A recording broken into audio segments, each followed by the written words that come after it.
बात करेंगे बड़ी खबर के साथ। हंगामे के बाद से विधानसभा का सत्र स्थगित हुआ है। जिलों को लेकर दरअसल घमासान हुआ है और फैसला राजनीतिक दुर्भावना से प्रेरित है, ये कांग्रेस की तरफ से कहा गया है। ये बड़ी खबर। राजस्थान विधानसभा में प्रदेश में पिछली कांग्रेस सरकार के दौरान बने नए जिलों के निस्तारीकरण के मुद्दे पर जमकर हंगामा हुआ। विपक्ष ने सरकार पर पिक एंड चूज की नीति अपनाने का आरोप लगाया और फैसले को राजनीतिक दुर्भावना से प्रेरित बताया।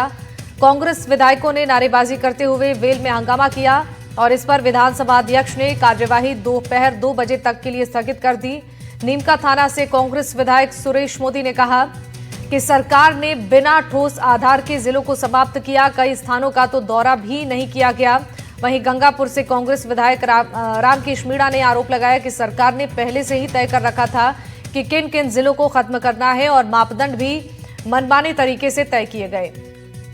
विपक्ष के आरोपों का जवाब देते हुए संसदीय कार्य मंत्री जोगाराम पटेल ने कहा कि राजस्थान में जिलों का पुनर्गठन करने की कोई आवश्यकता नहीं थी। कांग्रेस ने 1998 में मध्य प्रदेश की नकल करते हुए जिले बनाए, लेकिन वहां कांग्रेस की सरकार रिपीट हुई, जबकि राजस्थान में ऐसा नहीं हुआ। इस पर नेता प्रतिपक्ष टीकाराम जूली ने कहा सरकार केवल भाषण दे रही है, तथ्यों के साथ पूरी रिपोर्ट पेश करे। जब रिपोर्ट नहीं दी गई तो कांग्रेस विधायकों ने नारेबाजी करते हुए वेल में हंगामा किया और इस पर विधानसभा अध्यक्ष ने कार्यवाही को दोपहर 2 बजे तक के लिए स्थगित कर दिया।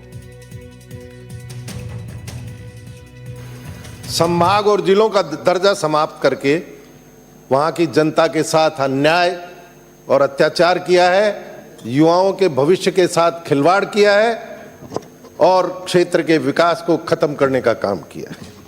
आपने मापदंडों पर नहीं, आपने राजनीतिक दुर्भावना से फैसले लिए हैं। शेखावाटी क्षेत्र में तीनों सांसद आपके बीजेपी के हारे, 21 में से 14 आपके विधायक हारे और ये हार आप पचा नहीं पाए, इसीलिए आपने संभाग का और जिले का खत्म करने का फैसला किया। राजस्थान में 7 जिले बने और 7 जिलों में 12 धौलपुर, हनुमानगढ़, दौसा, राजसमंद, करौली और प्रतापगढ़। और उस समय जब करौली को जिला बनाया था उस समय ये आपत्तियां उठी थी। कुंभट कमेटी का गठन हुआ। कुंभट कमेटी ने यह तय किया था कि जिले की जो जनसंख्या है वो 10 लाख होनी चाहिए कम से कम, और 10 लाख के सारे मापदंड ये सारे के सारे जिले पूरी कर रहे हैं। फिर भी आपने पिक एंड चूज करके इन जिलों को खत्म किया है। गंगापुर जिला जो पूरे मापदंड तय करता था, आपने जानबूझ करके उसको खत्म किया। गंगापुर के लोग बहुत पहले से इसको गंगापुर के जिले बनाने की मांग करते आ रहे थे, आपने उसको अनसुनी किया और गंगापुर के लोगों के साथ जो ज्यादती की है, कुठाराघात किया है। समय आने पर इसका जरूर आपको जवाब मिलेगा। और हमारे इनपुट एडिटर सुशांत पारिक हमारे साथ इस खबर पर ज्यादा जानकारी के साथ लाइव जुड़ रही हैं। सुशांत, राजस्थान विधानसभा में जिलों के निरस्तीकरण के मुद्दे पर जो हंगामा आज देखने को मिला है और विपक्ष ने जो आरोप सरकार पर लगाए हैं पिक एंड चूज की नीति को अपनाने के लिए, फिलहाल जो स्थगित की गई थी कार्यवाही को सदन की, अब कैसा माहौल और इस मुद्दे को लेकर अब विपक्ष की तरफ से क्या निशाना साधा जा रहा है? देखिए, अभी का अपडेट मैं बता दूं, सदन की कार्यवाही फिर से शुरू हुई है 2 बजे और नेता प्रतिपक्ष टीकाराम जूली अपनी बात रख रहे हैं और उसके बाद फिर सरकार की ओर से इस मुद्दे पर हो सकता है कि फिर से कोई संक्षिप्त जवाब दिया जाए। लेकिन अभी जोगाराम पटेल से मैं बात कर रहा था, संसदीय कार्य मंत्री, उन्होंने अपना रुख बिल्कुल स्पष्ट कर दिया है। सरकार की मंशा इस मुद्दे पर चर्चा करवाने की थी, लेकिन विपक्ष उस तरह से अपनी बात को नहीं रख रहा।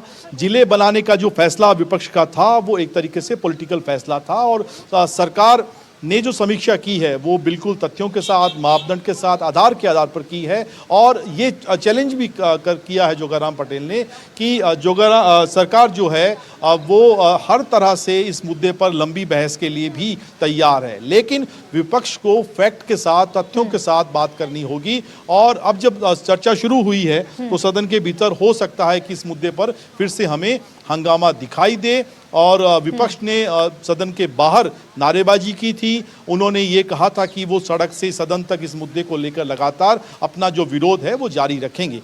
तो जिलों के मुद्दे पर आज हंगामा सदन के भीतर दिखाई दिया और बाहर बयानों में भी उसी तरह की तल्खी हमें दिखाई दी है। अब जब सदन की कार्रवाई फिर से शुरू हुई है और राज्यपाल के अभिभाषण पर चर्चा होनी है तो देखना होगा कि क्या सदन की कार्यवाही सुचारू रूप से इस मुद्दे की भेंट नहीं चढ़ जाए, चल पाएगी या नहीं, ये अभी थोड़ी देर बाद साफ होगा। लेकिन अभी नेता प्रतिपक्ष टीकाराम जूली अपना संबोधन दे रहे हैं। बिल्कुल। देखिए सुशांत, जैसा कि आपने बताया, जमकर नारेबाजी सदन के बाहर भी विपक्ष ने किया है। फिलहाल सत्ता पक्ष की ओर से इसको लेकर क्या जवाब दिया जा रहा है? देखिए, सत्ता पक्ष का स्टैंड जो मैं बता रहा हूं, हमारी जोगाराम पटेल से जो संसदीय कार्य मंत्री हैं उनसे बात हुई है। उनसे अभी जब हमने सवाल पूछा कि विपक्ष के ये आरोप हैं कि पैरामीटर जो हैं वो नहीं ध्यान में रखे गए, पिक एंड चूज के आधार पर जिलों को खत्म किया गया, तो उन्होंने कहा कि कांग्रेस ने भी जिले जो बनाए थे वो इसी आधार पर बनाए थे, पॉलिटिकल लाभ लेने के लिए बनाए थे, लेकिन उस तरह का फायदा उनको सियासी तौर पर विधानसभा चुनाव में नहीं मिला। सरकार ने समीक्षा की है, एक लंबा मंथन चला है, 11 महीने के बाद रिपोर्ट के आधार पर निर्णय लिया गया है और सरकार ही तय करेगी। सरकार के पास ये अधिकार भी है कि वो इस तरह की समीक्षा करे और समीक्षा करने के बाद ये फैसला किया गया है। हालांकि आर्थिक पक्ष भी एक बड़ा कारण रहा है इन जिलों को खत्म करने का। सरकार उस तरह से इतने जिलों को संभाग को चलाने में सक्षम नहीं है। तो सरकार का रुख बिल्कुल साफ है और यही रुख सदन के भीतर भी हमें दिखाई देगा। बिल्कुल ठीक है, आपका बहुत बहुत शुक्रिया तमाम जानकारियों के लिए सुशांत।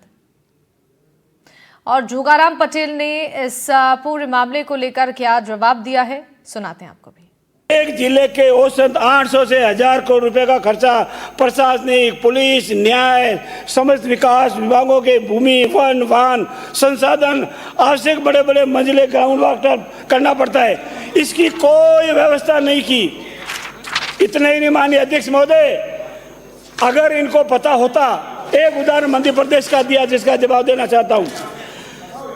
मध्य प्रदेश का बताना चाहूँ क्योंकि भारत में राज्यों के पुनर्गठन के बाद एक साथ सबसे ज्यादा जिले का गठन, पुनर्गठन 8 बार जिलों का मध्य प्रदेश में 1988 में हुआ, जिससे कांग्रेस सरकार की रिपीट हो गई। उसकी नकल की और नकल किंतु कहते नकल करने का कर जरूरत पड़ी। उस समय केंद्र के माननीय बिहारी वाजपेयी सरकार थे, मध्य प्रदेश की सरकार थी और इनका घाटा हुआ। अपनी सीट पे जाइए, अपनी सीट पे जाओ, यहाँ से नहीं। परंतु राजस्थान में 2023 न तो कोई पृष्ठभूमि थी, न कोई नियत थी, न कोई पुनर्गठन की आवश्यकता थी। अंधी कवायद में हमारी सरकार को रिपीट हो जाए ऐसी अपेक्षा से की गई, वो सरकार ने जवाब दे दिया। और आखिर में सुनाओ, जिलों का रखा गया उसका ठोस आधार भी उल्लेख नहीं है। राजस्थान भौगोलिक क्षेत्र पर परिस्थिति, जनसंख्या, मात्रा, गुणवत्ता, मेरा आपसे निवेदन है, अब समाप्त करिए। बस 2 मिनट मेरा निवेदन है, जहाँ तक नए संभागों गठन समाप्ति की बात है, दुर्गति से दुष्प्रचार, विजुअल इंटेग्रिटी, इन सब को ध्यान में रखते हुए सरकार ने पूर्ण रूप से पारदर्शिता से, निष्पक्षता से सभी तथ्यों को ध्यान में रखकर किया है। भुगतना पड़ेगा, ऐसा करना पड़ेगा।